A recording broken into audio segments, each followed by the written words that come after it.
Selamat berjumpa kembali dengan kami, nama saya Sam dari Keluarga Firman. Saat ini kita akan teruskan seri pembahasan pengetahuan tentang akhir zaman. Kita sekarang berada pada mini seri Pekabaran 3 Malaikat yang ketujuh. Jadi saudara, pekabaran malaikat pertama berisikan Injil kekal, masa penghakiman, dan pentingnya menyembah Sang Pencipta. Pekabaran malaikat yang kedua yang kita sudah bahas memberitakan tentang kejatuhan Babylon dan bagaimana seluruh dunia telah meminum anggurnya. Pekabaran malaikat yang ketiga yang akan kita bahas pada malam hari ini berhubungan dengan binatang, patung binatang, tanda binatang, domba, 10 hukumalah, dan iman kepada Yesus. Ini adalah pekabaran yang sangat serius, menggambarkan tentang murka Allah yang akan menimpa orang-orang yang mengikuti binatang itu dan memperoleh tanda. Nah, supaya tidak tertimpa murka Allah, kita harus tahu apa dan siapa binatang itu. Saat ini kita hanya akan membahas tentang binatang buatan itu. Patung binatang dan lain-lain itu akan dibahas pada seri lanjutan. Nah, mari kita buka Wahyu 14 ayat 9-12. Wahyu 14 ayat 9-12. Ayat 9, dan seorang malaikat lain, malaikat ketiga menyusul mereka dan berkata dengan suara nyaring, jikalau seorang menyembah binatang dan patungnya itu dan menerima tanda pada dahinya atau pada tangannya, ayat 10, maka ia akan minum dari anggur murka Allah disediakan tanpa campuran dalam cawan murkanya, dan ia akan disiksa dengan api dan belerang di depan mata malaikat-malaikat kudus dan di depan mata anak domba. Maka asap api yang menyiksa mereka itu naik ke atas sampai selama-lamanya. Siang malam mereka tidak henti-hentinya disiksa.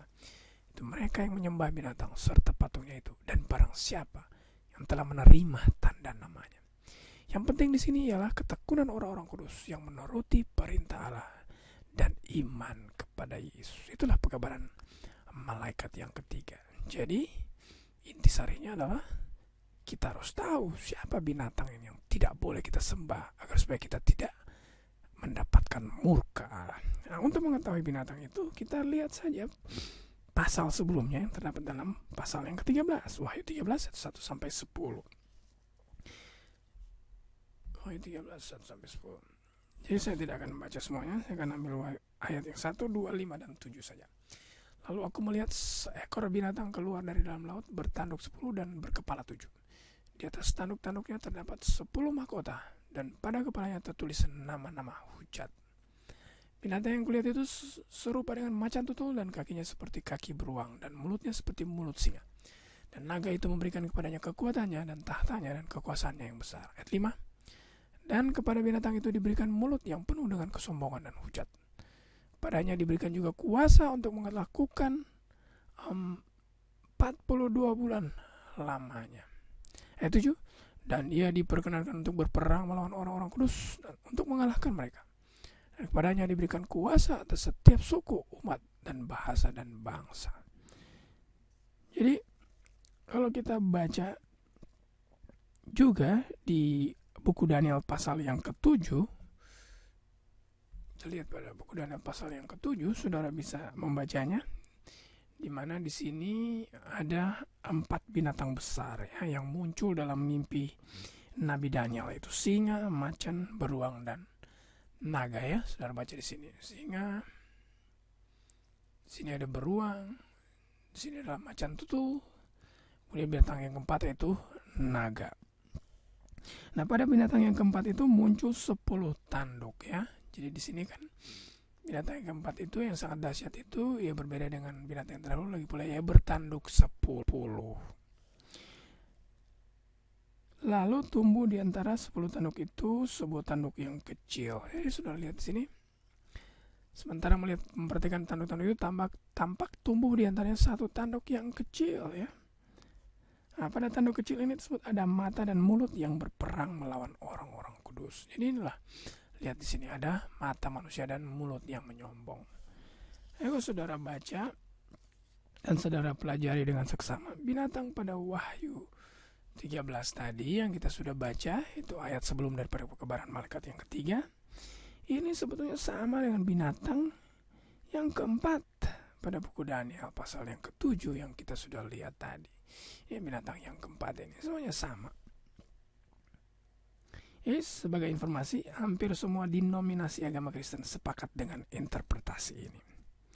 Jadi, cuman ada perbedaan kecil saja ya. Pada buku Daniel, ia disebut sebagai tanduk kecil. Saudara lihat sini di buku Daniel, disebut sebagai tanduk kecil. Ini Daniel, tanduk yang kecil ya. Namun pada buku Wahyu pasal yang ke-13, dia disebut sebagai apa? Binatang saja. Jadi sebetulnya ini adalah sesuatu yang sama, namun menggunakan dua simbol.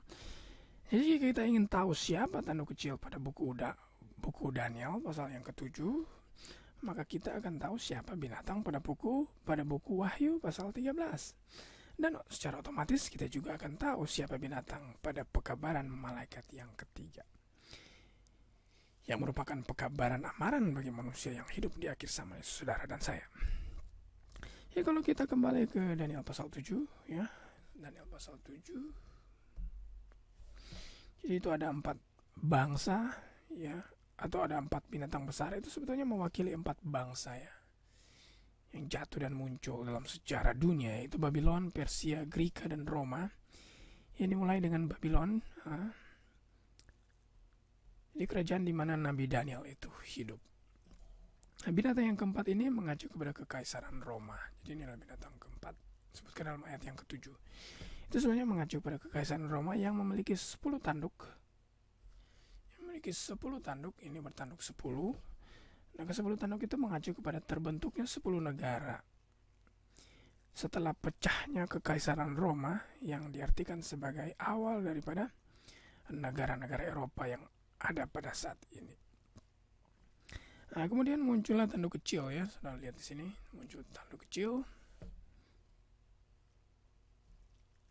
di antara ke-10 tanduk itu. Jadi ini kan dia muncul sehingga 3 dari tanduk-tanduk yang terdahulu itu tercabut. Jadi dia muncul di antara 10 tanduk itu. Pada binatang yang keempat itu, yaitu kekaisaran Roma, di mana ada mata seperti manusia dan yang menunjukkan kepemimpinan umat manusia, dan memiliki mulut yang menyombong, yang berarti penuh dengan kemegahan diri sendiri, serta akan berperang dengan orang kudus ya, menganiaya dan mengalahkan mereka. Kalau saudara meneliti hal ini dengan mendalam, saudara akan bermuara dengan apa yang dikatakan oleh Martin Luther, tokoh reformasi abad pertengahan, tentang siapa sebetulnya tanduk kecil nubuatan yang dijelaskan dalam ayat-ayat di atas.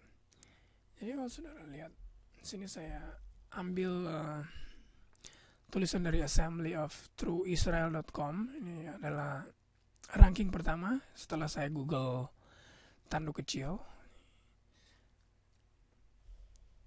Saya mendapatkan bahwa, coba saudara baca di sini.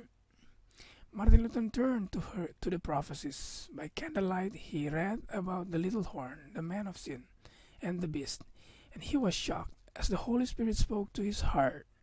Finally he saw the truth and said to himself, why these prophecies apply to the Roman Catholic Church. Jadi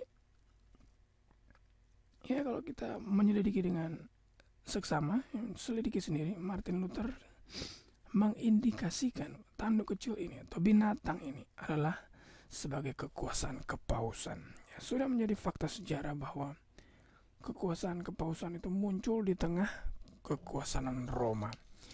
Kekuasaan kepausan itu muncul di antara 10 tanduk, yaitu 10 negara yang terbentuk akibat pecahnya kekaisaran Roma.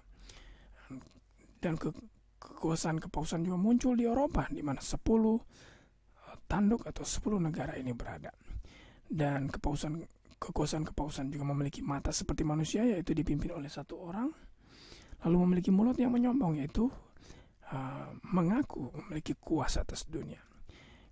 Kekuasaan kepausan juga menganiaya umat-umat Allah dengan berperang dengan orang-orang kudus dalam sejarah kekristenan.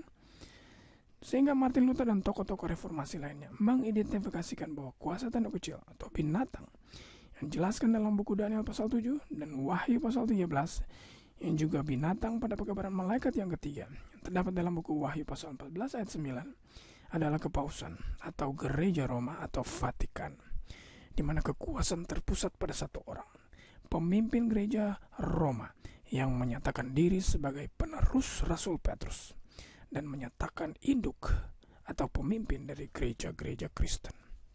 Nah, sekali lagi kita baca pekabaran malaikat yang ketiga dalam Wahyu pasal 14 ayat 9 dan 10. Ayat 9, jikalau seorang menyembah binatang dan patungnya itu dan menerima tanda pada dahinya atau pada tangannya, maka ia akan minum dari anggur murka Allah yang disediakan tanpa campuran dalam cawan murkanya. Ia akan disiksa dengan api dan belerang di depan mata malaikat-malaikat kudus dan di depan mata anak domba. Jadi saudara, pada ujung ayat yang ke-10 kalau saudara perhatikan, ada tuliskan anak domba. Inilah simbol Yesus Kristus yang merupakan pemenang dari pertentangan besar ini. Orang-orang yang menyembah binatang, patung binatang itu, dan mendapatkan tanda pada dahi dan tangannya akan dibinasakan.